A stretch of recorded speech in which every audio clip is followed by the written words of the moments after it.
Bonjour à tous, alors aujourd'hui on va parler du drame social français Bonne Mère. Alors il faut savoir que c'est une réalisation de Afsia Herzi, c'est son second film après Tu mérites un amour, et c'est une actrice que vous avez notamment pu voir dans le film La Marche.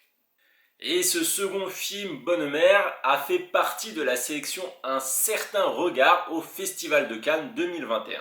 Alors dans Bonne Mère on retrouve Nora, une femme de ménage qui a la cinquantaine, et toute seule, elle veille sur sa famille qui habite dans les quartiers nord de Marseille. Donc voilà, elle cumule plusieurs emplois pour faire avancer son foyer.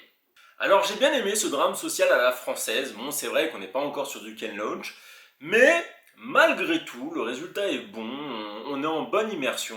Et on va être plongé dans les quartiers nord de Marseille, plus précisément dans la cité Les Oliviers. Et il faut d'ailleurs savoir que c'est là où a grandi la réalisatrice.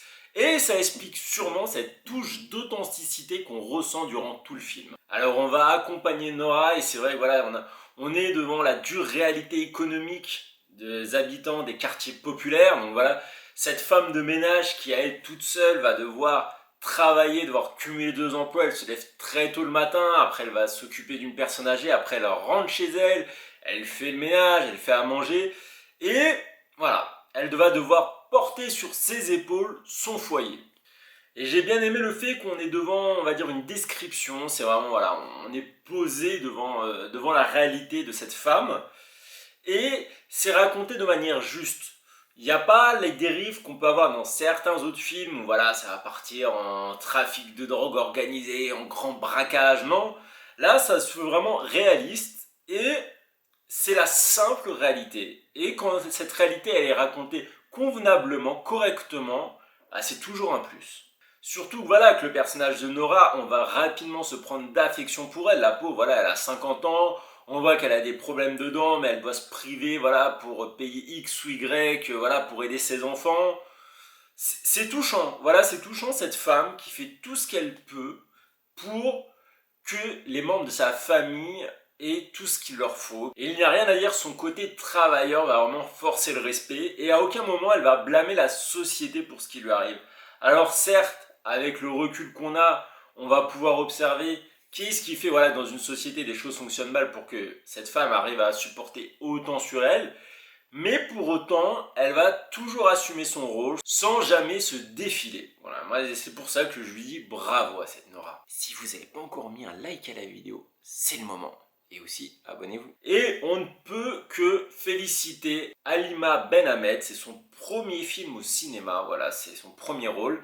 Et pour la petite anecdote, au départ, elle ne devait même pas faire partie du film. Elle accompagnait sa fille qui venait faire le casting. Donc sa fille, c'est Sabrina Ben Hamed. Et finalement, bah, les deux ont été prises. Halima a fait la mère, Sabrina a fait la fille. Donc voilà, mère-fille dans la vraie vie, mère-fille à l'écran. Et je dois dire que cette complicité se ressent vraiment. Et en tant que rôle secondaire, je tiens aussi à saluer la belle performance de Mouratar Boussata que vous aviez pu voir dans le film Chouf. Bon, même si il se fait tuer assez rapidement.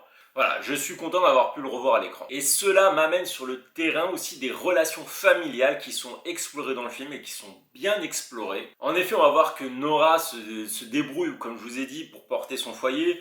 Il y a 3 générations, il y a elle, il y a ses enfants et les enfants de ses enfants, donc ses petits-enfants. Tout cela dans le même appartement, donc la promiscuité et tout ce qui va avec. À côté de ça, vous allez avoir l'opacité sur la vie du fils. Donc celui qui est encore à la maison, on ne sait pas vraiment ce qu'il fait, on s'en doute, mais en même temps, est-ce qu'avec son caractère ça colle? Ouais, il y a toujours ce flou, et en fait ce flou on le ressent avec Nora, qui même elle, voilà, elle doit croire son fils sur parole quand il dit je vais à l'école, alors que la sœur dit non, c'est pas vrai, il y va pas. En plus, pour ne rien arranger, l'autre fils, il est en prison.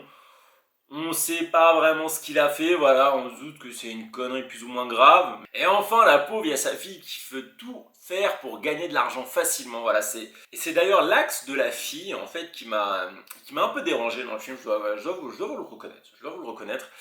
Parce que voilà, elle veut se faire de l'argent facile, etc. Bon, bah, pourquoi pas, hein. Mais le problème, en fait, c'est que on explore trop son truc. Par rapport aux deux frères ou aux petits-enfants, voilà, il y a d'abord Nora qui vraiment prend tout le truc, et ensuite il y a la fille qui prend une belle part du gâteau quand même. Et je trouvais que ça allait trop loin, déjà par rapport au fait que les autres ne soient pas explorés, Et je sais pas, ça casse le côté un peu social, on arrive, voilà, on arrive un peu trop dans le textuel, dans le brut, et c'est dommage.